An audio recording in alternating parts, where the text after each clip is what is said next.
In a small, secluded village nestled deep within an ancient forest, there was a legend that parents whispered to their children to keep them from wandering too far at night.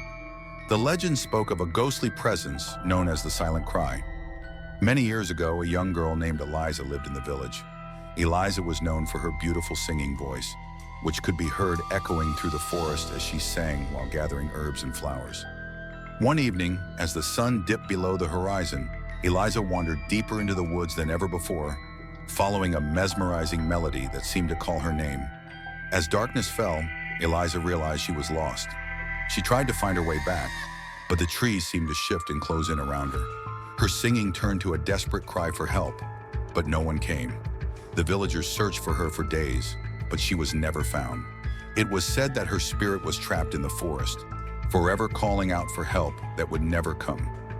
Years passed and the village grew wary of the forest.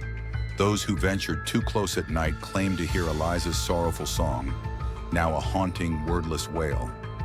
The villagers called it the silent cry because though the song was loud and clear, it felt like it came from a place of absolute silence, as if the forest itself was holding its breath. One stormy night, a young boy named Thomas, curious and brave, decided to venture into the forest to uncover the truth behind the legend. Armed with only a lantern and his courage, he followed the faint strains of the ghostly song.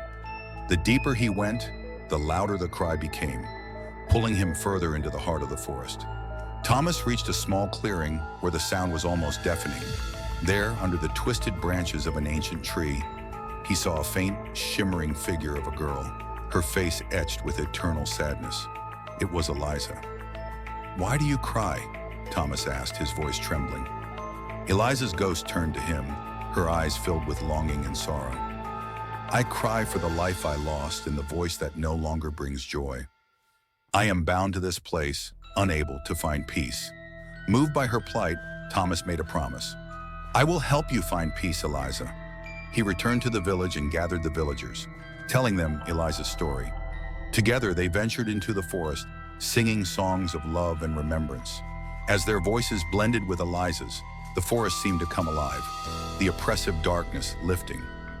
Eliza's ghost appeared once more, her expression softening as the villagers' songs filled the air. With a final, grateful smile, she faded away, her spirit finally free. From that night on, the forest was no longer a place of fear. The silent cry was no more, replaced by the harmonious voices of the villagers, who would often gather to sing, ensuring that Eliza's memory lived on in a melody of peace and unity.